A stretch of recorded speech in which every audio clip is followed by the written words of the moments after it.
Yeah, so stuff gets disappeared. It's not a happy thing, and it's surprising the kind of things that are stolen, Jeff. Yeah, this week we have an incredible. How do I even articulate it? It's so ridiculous Yeah, yeah. that this is an item, and it's happened at more than one location. Yes, So yes, it must be a thing, and I have the air quotes, a thing now. yes. And it makes no sense to me.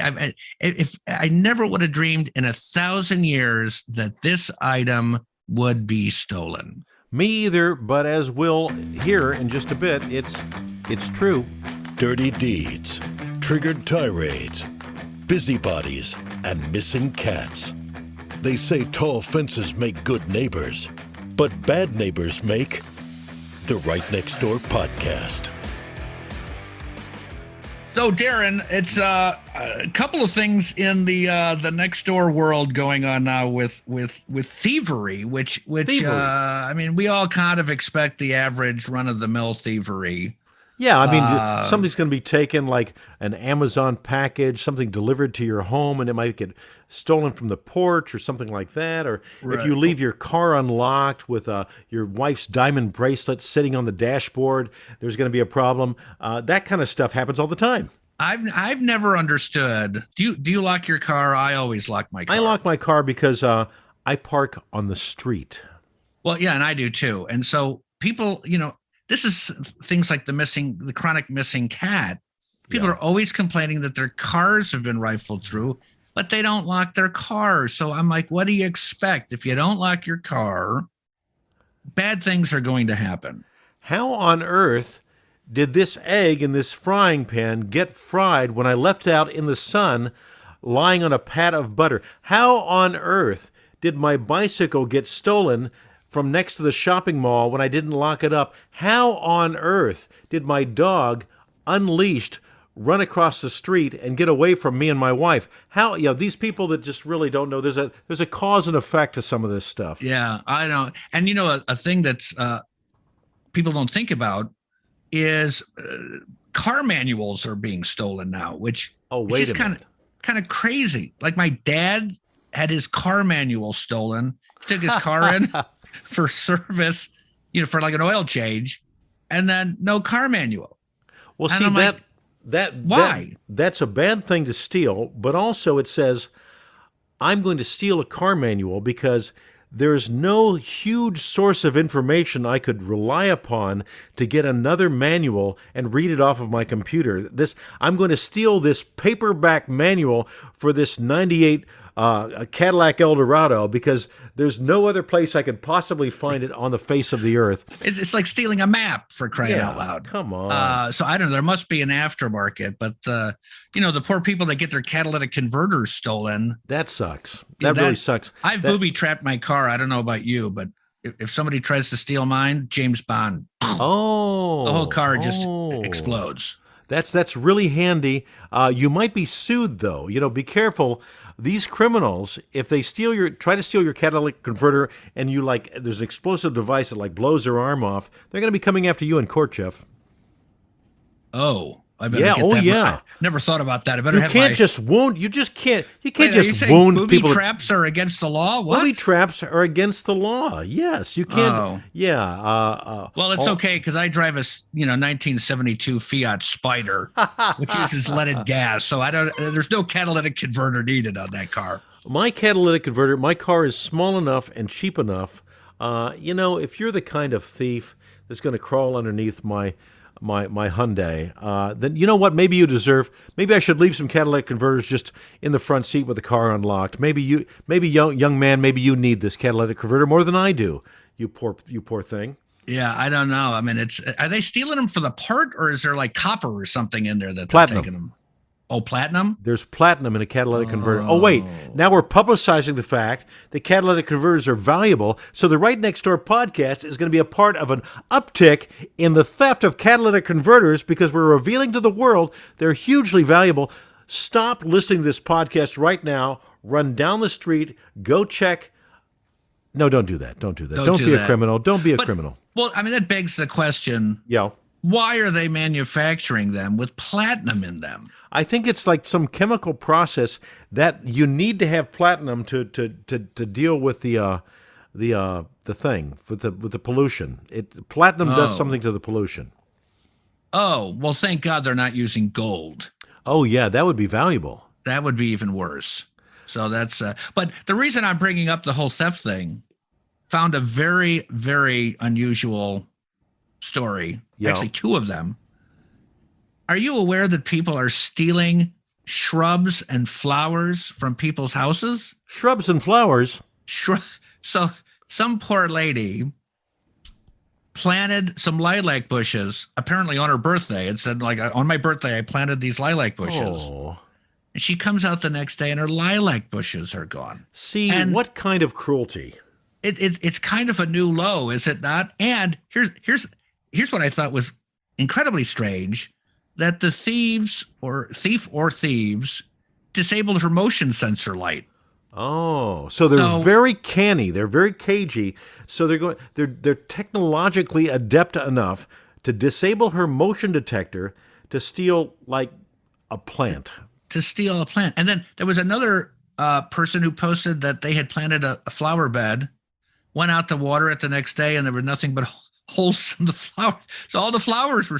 I'm like, have we really reached a point in this great land that we are now having flower rustlers come in and? Well, also, what kind of person are you? You know, I am the kind of person who's poor enough that I need to steal somebody else's plants, and yet I'm rich enough that I have a place to put them. I have my own yard. Maybe I'm a homeowner.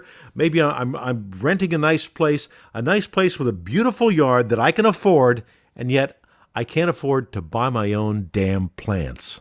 Yeah, what the hell? I mean, that to me is the craziest, because there can't be an aftermarket. I mean, unless you've got like landscaping companies. Oh, you're saying an aftermarket plant. So, so you're looking for a plant fence. Hey, I got some petunias here. I've got some fresh petunias here, like the coat with the petunias on the inside of it. You drive up to like like a Target parking lot, and you're like, hey, I got a couple of lilac bushes that I can't use. We had them extra. Do you need them? Hey kid, come here. Does your mother like flowers? Well, Mister, I'm not supposed to talk to you. Hey. You got a garden at your house? Mister, I'm not really. Why don't you be a good kid and take some flowers home to your mom? Only a nickel apiece. No, I need that for my lunch money, sir. I'm not gonna let you. Get away from me. Help! This man's trying to sell me flowers. But see, that's a new kind of, it's like a drug dealer thing, but for plants, for, you know, what has society come to, Jeff? That people are rustling plants, they're stealing flowers, or they're going into a yard after dark. So they made a plan. So hey, Janice down the street has a really nice lilac bush. Darling, I'm going to be home a little bit late from work tonight because I've got some lilac rustling to do before I come home for dinner. I recall someone stole somebody's lawn.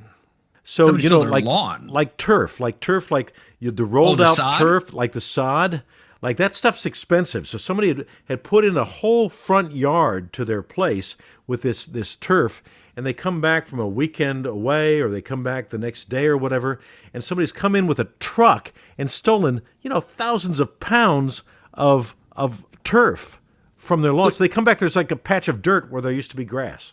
Well, which begs the question, nobody sees that? Like, where are your neighbors? Yeah. The neighbors aren't like, hey, Susie and Fred just put in a new lawn. Why are these guys removing the lawn? That's why the right next door. That's going to take some time.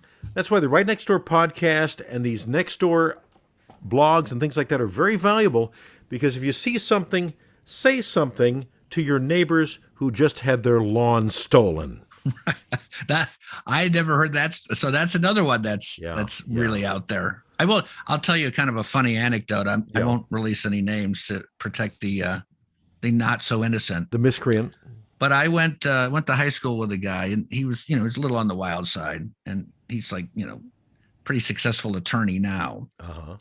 But back in the day, his dad gave him some money to go out and buy a Christmas tree. Oh. And he didn't want to spend that money on the Christmas tree. He certainly did not. So take a wild guess. I know where this is going. In their yard? he took a saw, and they lived in kind of like this, how do I describe it? It was a suburban setting, but lots of trees, and they weren't far from a forest preserve. Yeah. And he goes, I don't know, a block away to a neighbor's house that has a bunch of Christmas trees, it's part of the landscape. Yes. And he cuts one down, brings it home, and then pockets the money, and I'm sure he bought beer with it. Oh, see, these kids then, kids now, and if their neighbor had seen him do it and then came and told the kid's father, and the father confronted him, the kid would have to say, I cannot tell a lie. It was me that chopped down that Christmas tree. Father, I repent of my sin. Oh, no, he would have been like, I don't know what you're talking about. What are you talking about? What are you what kidding tree? me? What tree? What beer? What tree are you talking about? I got that at Tom's tree corral down the street. That is really. I thought that was a pretty funny. That's crafty. It's entrepreneurial. There's an entrepreneurial spirit there, though. I was going to say at least that has, dare I say, some ingenuity for a high schooler involved. I don't know who was digging up lilac bushes and stealing flower beds. I mean, it's somebody younger. If it's you or I can't lift a lilac bush, like a full-grown lilac bush, or because they have a big, the root ball. The root ball. You're gonna need at least two people to yank that thing out of the ground. Root ball. But things are harder to fence. Things are harder to sell. Jeff, if you've done much thieving in recent years, it's a lot harder to sell stuff you steal, my friend. Let me tell you, I'm not. Don't ask me how I know this, but it's very difficult. How do you know this? You take a car stereo, you just can't find as easy a market for it as you used to be able to. You can't even take a car stereo anymore. Don't they self-destruct if you yank them out of a dashboard now? It's become so difficult, Jeff. We'll leave them with this for right now, but lock your door, folks. Lock your house door. Lock your car door. People will rifle through your vehicle and they'll take whatever's there. Like I like to leave a little gum in the glove compartment, and I don't want it to go missing.